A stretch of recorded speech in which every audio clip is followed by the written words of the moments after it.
Welcome to Unfiltered with Roxy, your go to podcast for real talk on personal growth, wellness, and living your best life. I'm your host, Roxana Feenster, but I also go by Roxy, also known as Roxy. I'm passionate about mindfulness and wellness, and I'm here to offer you practical advice, real solutions to help you rock your life. Each week, we'll dive deep into topics that matter, from overcoming life's challenges to celebrating your victories and everything in between. On Unfiltered with Roxy, you can expect real conversations, expert insights, and a whole lot of inspiration to help you become the best version of yourself.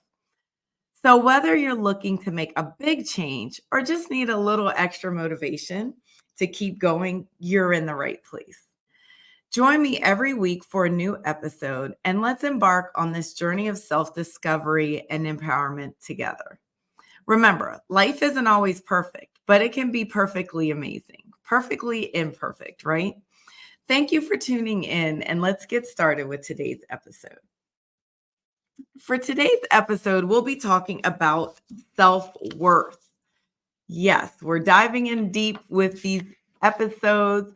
So I want you to get a pen, a notebook, and be ready to take some notes and get the resources at the end in the show notes so that you can get on your path of self-discovery. No filters. We're going in deep. So, for our self worth podcast, it is actually the title is, I'm going to tell you the title right now, which I should know: A Journey to Self Worth. So, I just wanted to go into this first because it's really part of a series. I'm going to have 4 other podcasts after this that's going to be all about, the main topic will be self worth. So, self worth, what is it? Right? Self worth is the internal sense of being good enough and worthy of love and belonging from others. So, self worth is that internal sense of being good enough, worthy of love, and belonging from others. It's often confused with self esteem, which relies on the external factors such as success, achievements, how we look, what we have, to define our worthiness. And it's inconsistent, right? So it can lead someone to struggling to feel worthy. And I've realized that this is going to be a little difficult to get on a surface level. So that's why this is going to be the introduction to the series.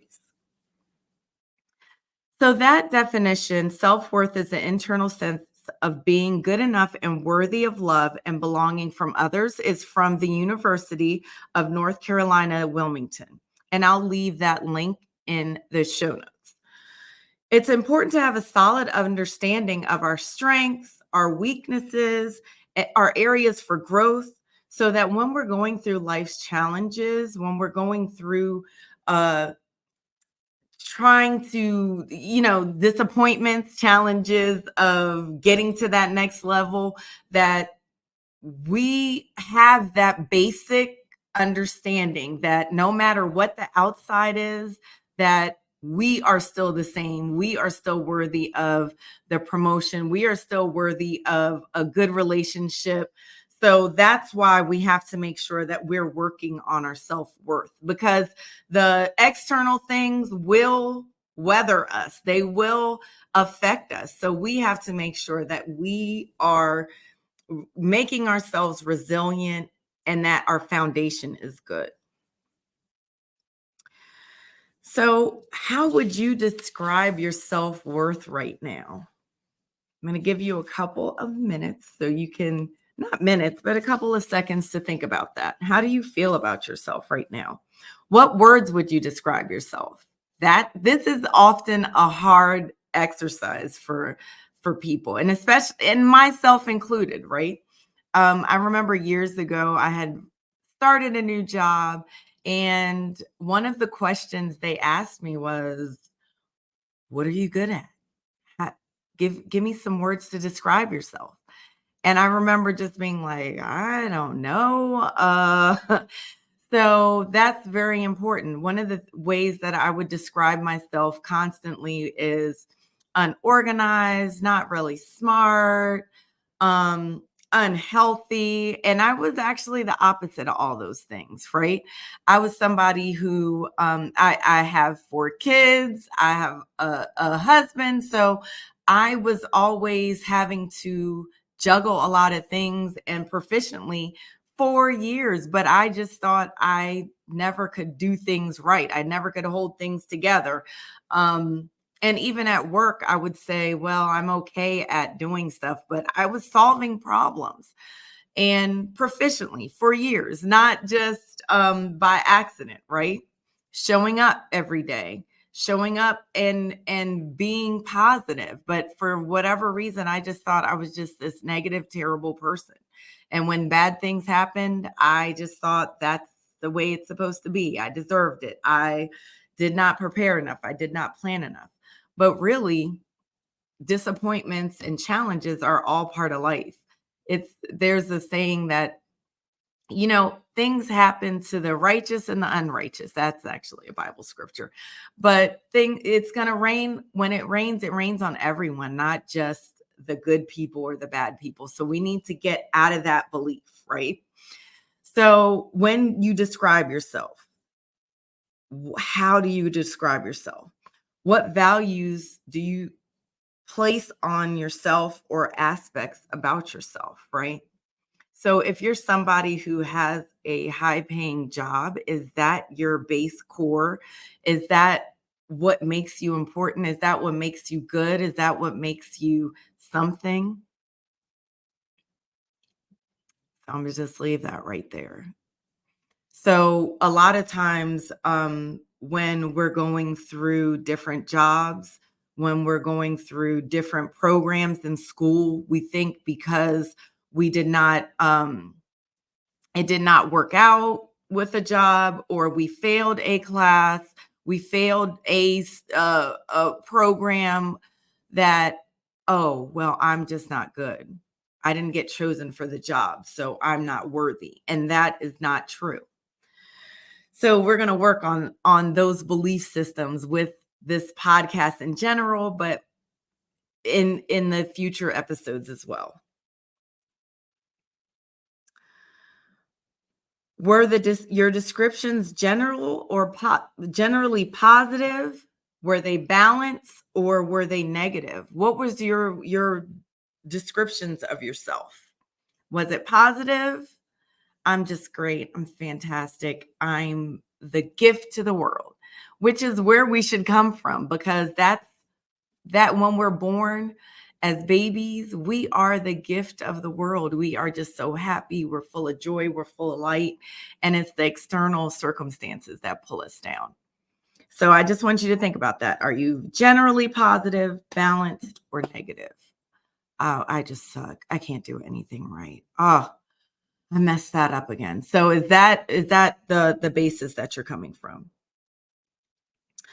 Where did the messages around your worth come from? Think about that. Where did the messages around your worth come from? So those are 3 questions that I hope, or I'm sorry, 4 questions that I hope you were able to write down, because we're going to do a little bit deeper on this topic. Low self-worth is having a general negative opinion of yourself, judging, evaluating yourself critically, placing negative value on yourself as a person. People with low self-worth often criticize themselves, abilities, they brush off compliments or positive qualities, and they focus on their mistakes, what they didn't do, what they don't have. That's the things that they focus on. Some low self-worth is a result of difficult childhood experiences or adverse childhood experiences, ACEs. And we'll take a whole episode to dive deep into adverse childhood experiences, ACEs, with Regina Price. I'm really excited about that. So when a child has experiences, they think, they believe that those experiences are because they're not worthy. And this narrative sticks to them way into their adulthood. So low self-worth may manifest in different ways for different people. So in school or work, you may avoid challenges and achieve less. In personal relationships, you become quite upset, discontented because there's a lot of criticism and disapproval, and that's coming from you and how you feel about yourself, right? You might bend over backwards to please others, being a people pleaser, be extremely shy or self-conscious, avoid or withdraw from intimacy, vulnerability, and social contact. You're less likely to stand up for yourself. And also, you are more prone to get abused or neglected. So you don't have to stay feeling bad about yourself. And there's a lot of free and paid resources that I will have in the show notes that I've used. And there is even more out there, even when I was preparing for this podcast that I found. There's so many ways that you can increase your self-worth. But one of the things I want to do right now is go a little bit deeper into people pleasing. I've done that for years and still get into it, right? So for people pleasers, what does that mean? You are doing things that you don't want to do to make others happy, and you're not being your authentic self. So a lot of times, how that shows up, I remember when I first started working at one of my jobs, or in a lot of my jobs, I never wanted to say no. So I ended up saying yes to things that were conflicting or not overlapping, but were tight. So I was never had a chance to really get a break. I was always overbooking myself. And I remember one time I had, and these aren't the other people pressuring you. You just want to say yes and you want to be there because, if I'm there for everyone, then that means I'm like a worthy, great person. And I remember one time my friend, I had said that I would cover somebody's class. I was a fitness instructor for many years. And one of the things with that is it's only an hour. So sometimes if you have to pick up your kids or you have another appointment or something else for your work, you have to ask for coverage. So that's not a big deal. If you can, you can. If you can't, you can't. But I would just try to do all the things. And of course, one time I had done it and I was not able to, oh my gosh, there's a deer in the background. I was not able to cover the class. And my friend was like, you have to start saying no. Like, I know you want to help, but you can't do all the things. You can't cover all the people. You can't help everyone out. So I think one of the things that I had realized pretty late in life is that I could not do everything. I would get frustrated, especially if I had promised my mom that I could do something and I knew there was no way I could do it because I had so much stuff that I had to do. I would be upset. I'd be frustrated with my kids. So that one of the things with people pleasing is you're never your authentic self and you don't feel at peace because you're helping and supporting others and not doing the things that you would want to do and need to do. There's like 3 baby deers in my background. They're so cute. I can't even enjoy them, but hopefully I'll be able to see them another time. It's like a family of deer. So I don't have the shy or self or the shy problem. When I was probably actively in my low self-worth, but the self-conscious of always trying to make sure that I was doing the right thing, that I was saying the right thing. Oh my God, I'm always saying the wrong thing. So I definitely understand the torment of that. Um, and I think at one point of being in a toxic friendship, I had just decided that I didn't have the energy anymore, and I just wouldn't have any friends. So withdrawing from intimacy, vulnerability, or social contact, that definitely is something that affects your relationships, and your self-worth affects your relationships. So less likely to stand up for themselves. Definitely see that for me in the workplace, because a lot of times I would see injustices and be able to stand up for somebody else. But when it had to do with me, I just felt like I wanted someone else to be that hero for me. And I just didn't have that voice. I do now a little bit more, but definitely was a struggle when I was into my people pleasing stages. And I think when I think about ACEs, I'm going to share more in the ACEs podcast that's coming up. But for me, I really vividly remember when I was younger thinking I did not grow up with my father. I grew up with a stepdad that I will go into in the next episode. But I didn't grow up with my dad. He had nothing to do with me. I remember meeting him when I was 12, and he was not interested in me in getting to know me. And I just remember being like, well, if this is what it is, that means I can't be worth that much, that I'm not that special. And I have carried that as long as maybe into my 30s, late 30s. And really, I feel got over it more in my 40s now. I'm 48, about to be 50.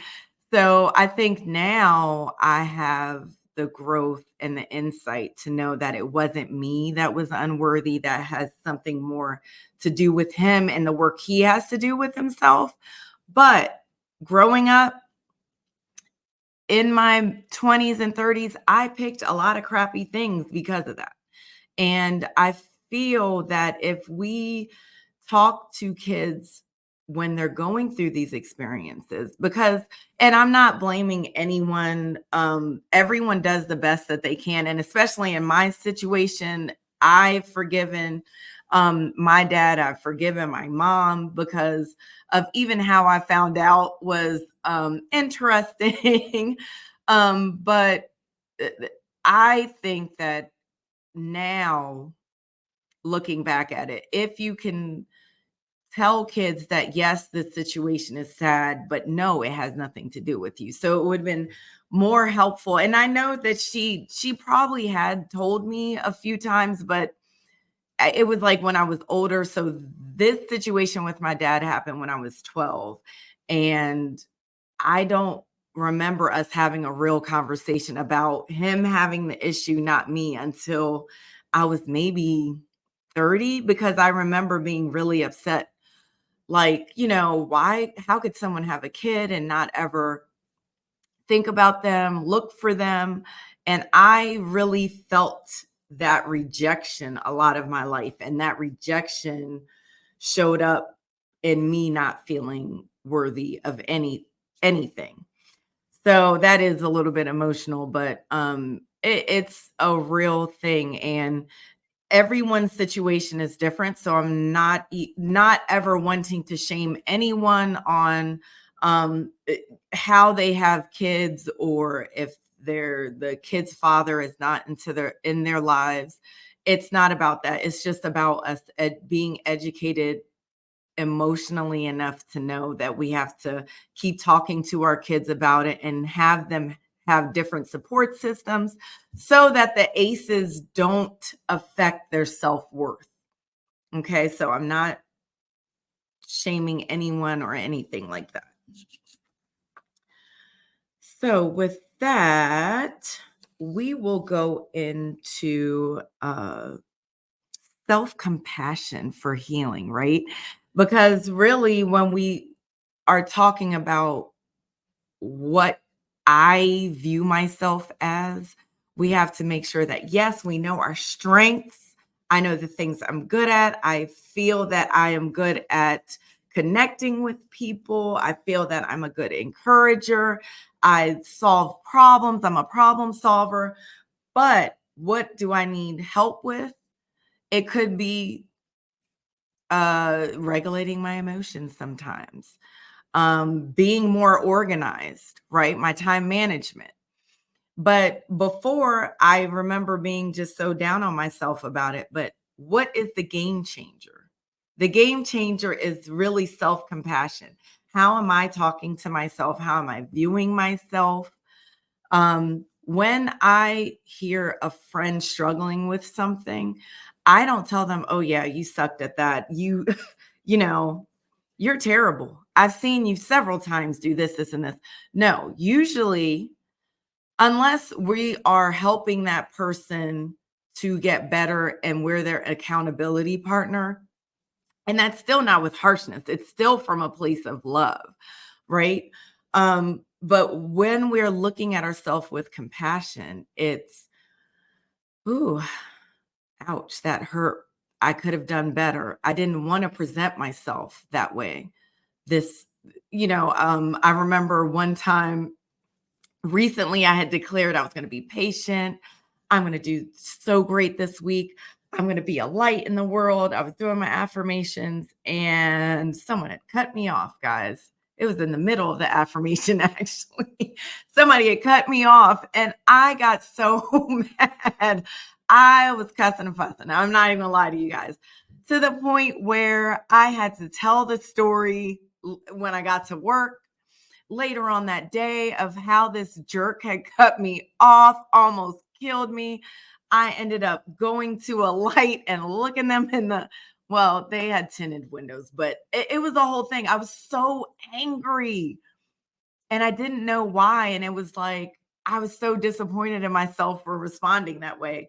And then I had talked to one of my friends who's a psychiatrist, and I was like, I was just so mad. Something's wrong with me. What was, why would I respond that way? Like, I'm like actively working on controlling my emotions. And, and she was like, yeah, people are nuts. Sometimes people are just, they just want to be mean. And who knows what the guy was thinking. Just don't go up to the cars anymore. Leave a little bit earlier if you can and get to work early and just sit in the parking lot and do your makeup, do something. But don't put the pressure on yourself to get to work at that crazy time if you don't have to. And let people go because they're going through something and you don't know. And I was like, that's so true. We put these pressures on ourselves. I just had to be at work at this time. I just, I, you know, I, I was in a thought and he interrupted me. But really, I need to just know that people are going through stuff. He was going through stuff in his mind. Who knows? So in the future, I had just said that I would get to work early. I do make my makeup in the car, chill out in the car, do my affirmations on the way to work. But this time I'm not going to let myself be angry. But so that's like us really making sure that we're taking care of ourselves, looking at things that happen to us through eyes of compassion. So we're going to go over that a little bit more. Self-compassion is the ability to be kind to yourself and to actually say and do kind things towards ourselves, the same way we would a good friend. It's totally the opposite of being self-critical, right? So think about how you are with a friend and they have a bad day. You would hug them if possible. You would put your arm around them. You would give them good food. You would give them the best water you had, the best drink you had, the best food. You wouldn't give them junk food. You would be like, "Oh, I made this roasted chicken and roasted vegetables." You would give them the best things to make them feel good. You would make them chicken noodle soup that would make them feel good. So those are the things that we need to think about when we think about self-compassion. We need to treat ourselves the best way, look back on the past in the best way, and treat ourselves in the present the best way, and say, I deserve, I am worthy of having this organic apple or this. I know for a while, sometimes I was like, oh, I'll just eat off a paper plate. You can eat off your good china if you want to every night. It's fine. Okay, those are the little outside things that we can do that really reinforce our inner self-worth belief. So, an affirmation that I think that would be great that you could say is I am. An affirmation to yourself every that you can say to yourself every day is I am great, right? And I know a lot of people are going to cringe off of that, but you can say that to yourself every day. I'm amazing. I'm wonderful. I'm wonderfully made. We can remind ourselves that everyone makes mistakes and it's okay. We're imperfect. We're all humans. So think about when your friends make mistakes again. One of the daily affirmations I personally speak is I observe myself with gentleness, compassion, understanding, and forgiveness. Can you imagine if every day we would look back and say to ourselves that I observe myself with gentleness, compassion, understanding, and forgiveness? How great would that be? I want that for you. So please write that down. I observe myself with gentleness, compassion, understanding, and forgiveness.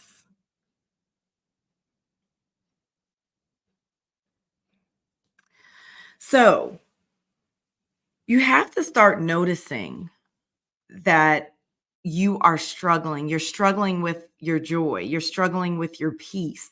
That's like the first step, really.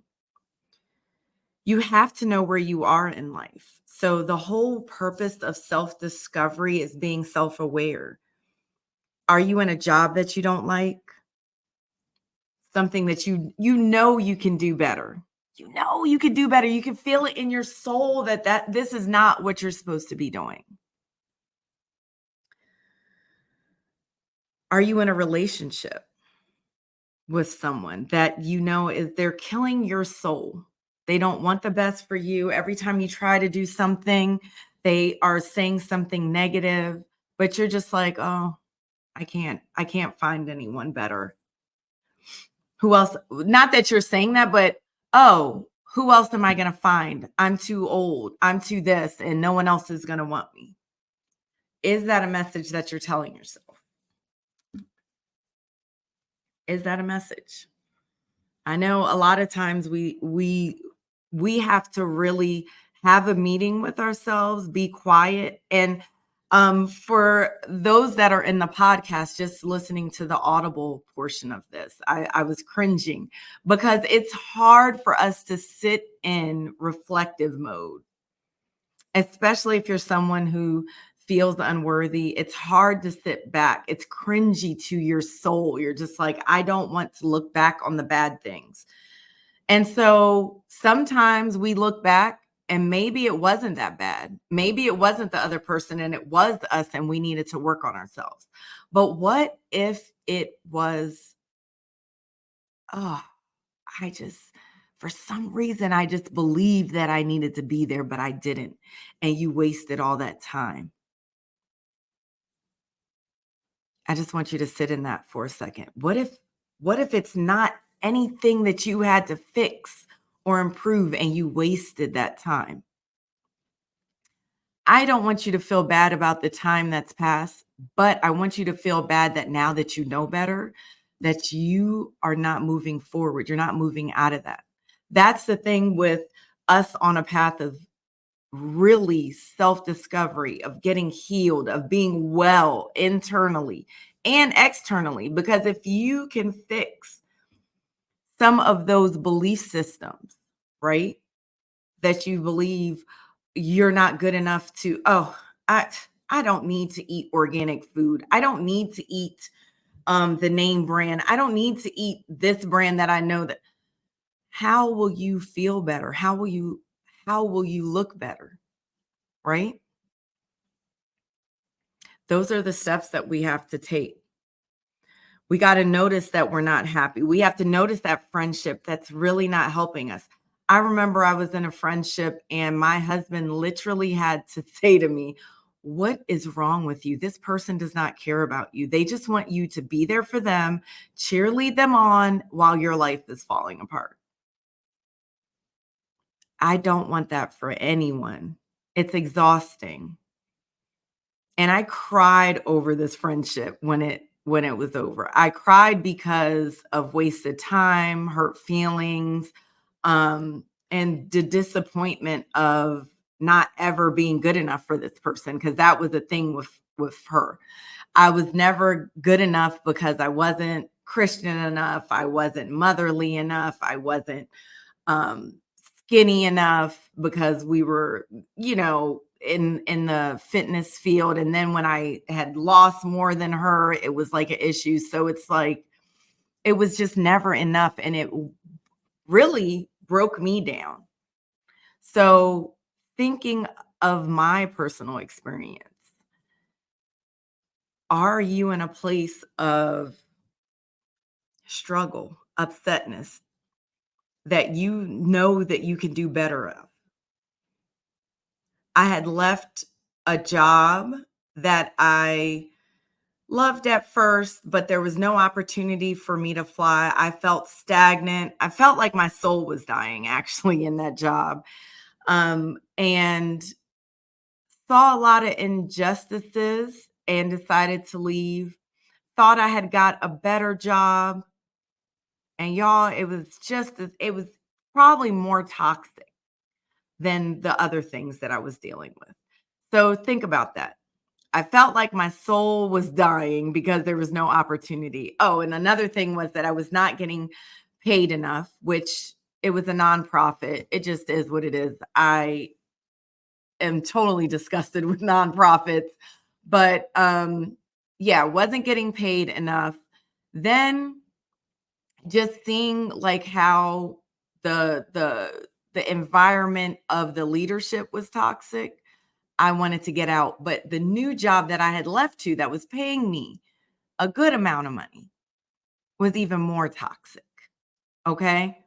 It was more toxic, y'all. The income was enough. It was good. But because of how the leader was, because of how the work environment was set up to be a lot of backbiting. If you don't know what backbiting means, it kind of means like people not standing up for each other, not helpful to each other, a superficial kind of kindness.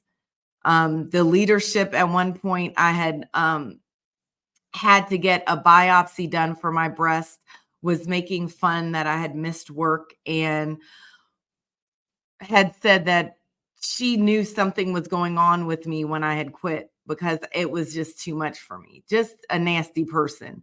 But just imagine. And I had been through some things, and I just can't even stress to you enough that no money in the world can fix a bad situation. You will get sick and implode. You're either going to implode or explode from toxic situations. So why am I sharing this with you? We all have been in these terrible friendships, relationships. I've been married for a long, long, long time, and it hasn't been perfect. So what I will say is that if people are working on themselves and they're self-aware, then yes, we can move forward. But if people are not working on themselves in friendships and relationships, um, at the workplace, because no one's perfect. If people are not working on themselves actively, get out of there fast, quick, and in a hurry. Okay?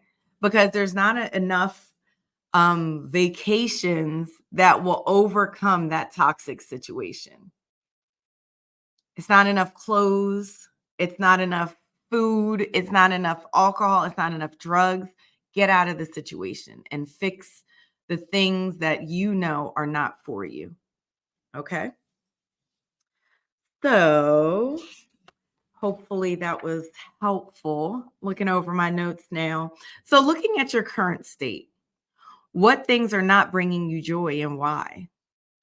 So, I want you to think about that. What things are not bringing you joy and why? And also on the flip side, what things are bringing you joy and why? Because that's more important because that's the things that you want to fill your life with. And that's the things that are going to help your resilience and help you enjoy your life overall. And you deserve that kind of life. You're worthy of that kind of life. So allow yourself to sit in whatever the emotions may rise from the situations that you're reflecting on. Okay. The resources below that are in the show notes, they'll have all of the resources the books, the website, um uh books website. Oh, and there's the meditation. So we'll go over that as well. But um going over those resources, some of them are workbooks, and I'll look over that now and I'll share that with you. But I think this is a good point to go over the books that I read, and then we'll also go over my affirmations. So for the book that I recommend, I listened to recently because I do Audible. My daughters get on me that I don't read. Sometimes I do read, but for this read, air quotes, read is Worthy: How to Believe You Are Enough and Transform Your Life by Jamie Kern Lima. And one of the things that I really love about Audible is you get the author's energy, you get their sentiment behind certain words that they've put together just for you, and you feel like they're speaking right to you. So really, if you could do both, do the Audible and the read, but love the Audible. Jamie Kern Lima has great energy. She's very positive. She's very real. She shares experiences of her not feeling worthy. And she also has different exercises you can do that will help you not only reflect, but build your skills on how to build your self-worth, your self-esteem. Emotional Freedom: Liberate Yourself from Negative Emotions and Transform Your Life by Judy Orloff. Y'all, this book is like 10 hours long, and that is long, and I didn't think I would like it, but I'm gonna tell you, it's a psychiatrist who is emotional. What is she? She's an emotional intelligence psychiatrist.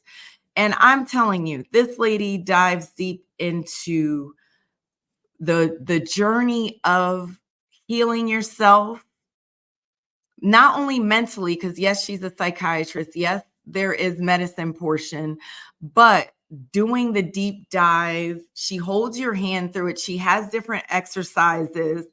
um, I just thought it was a beautiful book. She talks about dreams, and incorporating your inner voice into your healing. And I think a lot of times we're told that people who are spiritual, who are listening to that inner voice, like they're a little crazy. Like, why do they think that?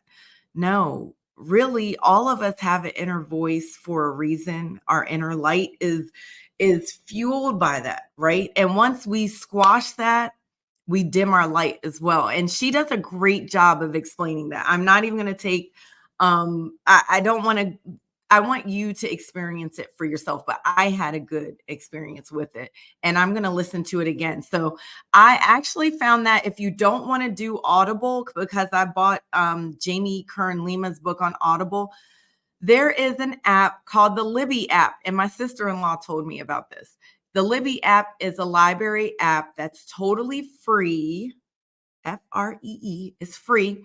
You could download a lot of Audible books for free from there. So check out the Libby app, get some of the Audible options from there. And they also have the books that you can read on through the app as well. I don't know if it's Kindle compatible. So I'm going to check that out. So, Adverse Childhood Experiences, ACE's Workbook, a practical guide for navigating through complexities and overcoming the pain of past and present trauma. The complexities and overcoming the pain of past and present trauma. Trauma, it's not your fault. So, this book is the workbook by my cousin, Regina Price, who will be on in the upcoming weeks on the podcast. And y'all, I'm telling you, this workbook has different exercises, reflection exercises. You will have prompts to go through the past trauma. So we can do these things. You are smart enough and strong enough to do these things. You just need the right resources, the right support systems to do it. And when I'm telling you that she's talking about ACEs in a real way, it's not your fault. Because how could you help what happened to you as a kid? How could you help that your dad didn't want anything to do with you as a kid? You cannot help that, right? But it did affect you. And what you could do now is see how that's affecting you now, some of the belief systems, and choose different. And I remember I had told Regina, I said, Regina, I don't want to go through this book because I just knew that it was going to be a lot, and it is a lot. So maybe you have to do it little bit by little bit, break it down into little segments. You don't have to do everything the same day. Really, you should take time to do the exercises. Give yourself a general time, like I'm going to take a month to process through this and then move forward. Sorry, I'm going to take a little sip. So that is a workbook. You can find that on Amazon, and I am going to have the link below. The Caterpillar's WEB for Transformation, Wisdom of the Elders and Butterflies. You need this book. It's by my favorite male psychologist, Dr. Bruce Purnell. I hope to have him on the podcast soon. I've heard so many of his trainings and teachings on transforming and what would happen if the butterfly didn't go through the cocoon. And the cocoon is pressure, it's junk, it's being in the dark, it's being in a scary place. I cannot wait for you guys to, 1, get the book, 2, experience Dr. Bruce and his teachings.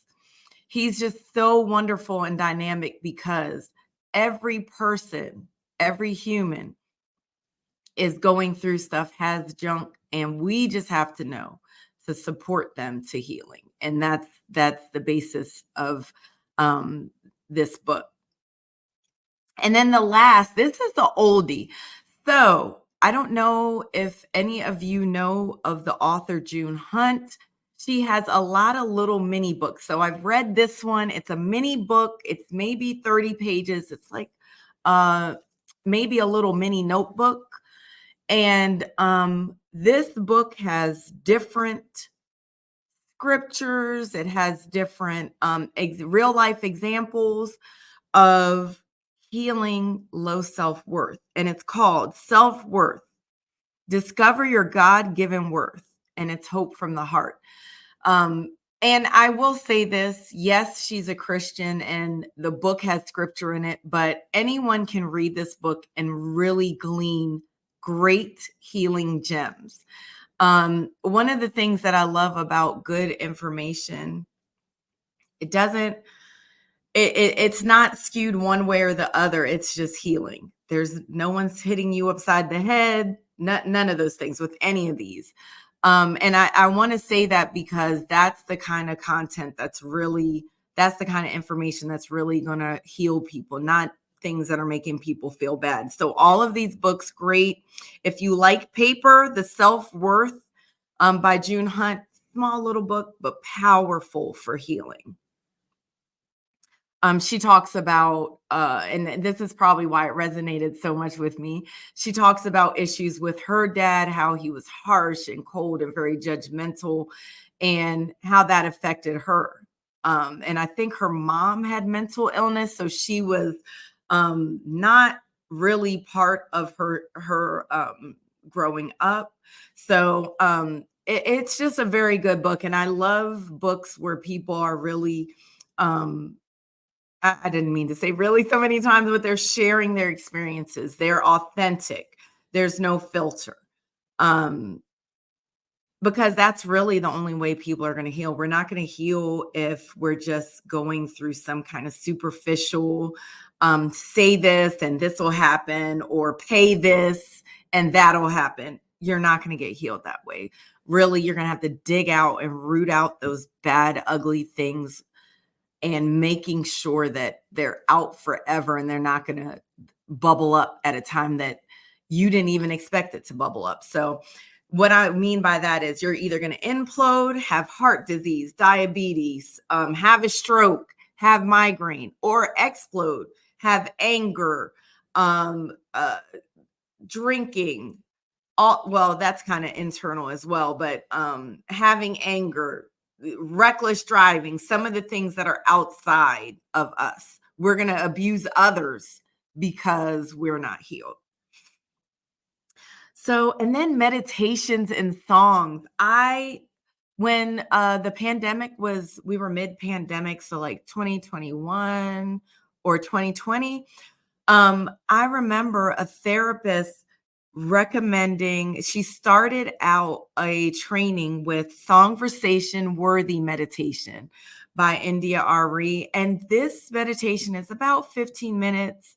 Songversations are her teachings in song form. And they're so good. They're so healing. They're so peaceful. But one of the words of or one of the songs in there is I Am Light. And the lyrics are so powerful. It says, I'm not the things that have happened to me. I'm not my family. I'm not the things that I've been through. I'm the light inside. And it's not, I'm, the I'm light is not I'm better than anyone. It's I'm human. And no matter what all of those other things are that I've been through, my age, my weight, my if I've committed a crime, I'm not those things. I'm the inner man. And the inner man is beautiful and the inner man is light. If anyone has abused you, you're not that thing. The song is so beautiful. So those notes, the lyrics are below in the show notes as well. So the meditation is Songversation Worthy, and the lyrics for the song from India Irie. So with our upcoming episodes, we're going to have Aces with a Light for Life CEO and founder, Regina Price. We're going to have Embracing Change with Dr. Kim Answers. And she is the CEO and founder, Kim Jordan. Embracing Growth, Insights and Personal Development with Nature Heals CEO and founder, Quanshay Henderson. Embracing Your True Self, Positivity, Body Positivity and Self-Love with All Barbies Up, owner Laura Feenster. So I am so excited about these podcasts because they're not just like this superficial thing that we're doing. They're really going to address some of these heavy, hard conversations and situations and conversations that are going to heal us. They're going to open our eyesights to some of the things we've been struggling with. Because I know that when I talk to my friends, there is a light, as in, wow, I did not think about it that way. So yes, on the path to self-discovery, you can get therapists, you can go through trainings, but us connecting, that connection is what makes the healing. And one of the ways that we heal is by listening. So you listening to the podcast is you on your journey is healing. So I just appreciate you taking the time to come with me. And just to recap, just a little bit, we're going to go through those resources because we're going to really have to invest that time, invest a little bit of money if you need to. But most of the things that I suggested, you don't need the money. India's resources is on YouTube.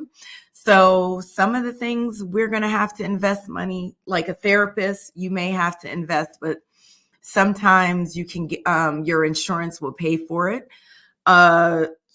One of the things that we have to do for the upcoming episodes, we will discuss some free therapy, three free therapy sessions and paid coaching sessions, and the benefits of both of them. They both have value, and I've done both. And I think that's something that is an investment in yourself. So hopefully you will listen to the upcoming episodes and enjoy them. And when I say enjoy, I know healing, the path to healing is not fuzzy wuzzy. They're not fuzzy wuzzy, but it's good medicine for you. It's good medicine for you. So one of the things that I wanted to do is have us say a few affirmations together. One of the affirmations that, now I can't find it. One of the affirmations that I love to say is that I accept myself the way that I am. And I remember at first saying that and cringing, but now I can say that and I know it's okay. So, one of the affirmations, I approve of myself.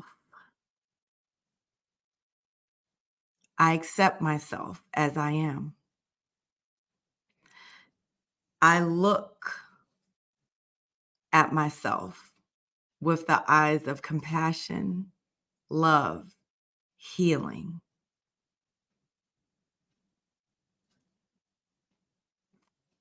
I hope that today was a good day for you and that you had a good day spending time with me. I'm so glad that you did. And so for the future episodes, we will have them. If you turn on your alerts, you will get an alert. Your notifications, you'll get an alert for the new episodes. And hopefully you will be with me again on the Unfiltered with Roxy podcast. Thank you. Bye. Thank you for tuning into this episode of Unfiltered with Roxy. Your support means the world to me. If you found this discussion on self-worth helpful, please share it with someone who could benefit and be encouraged by it. We'd love to hear your stories, what you learned, or what topics you'd like to hear in future episodes. Connect with me on social media and join the conversation. On Instagram at Positivo Roxy, YouTube, Life with Rox, or Facebook, Roxana Feenster. Remember, you are worthy and your journey to self-worth is important. Stay tuned for more insightful and uplifting episodes. Please be kind to yourself, and thanks for joining me on this self-discovery journey, Unfiltered.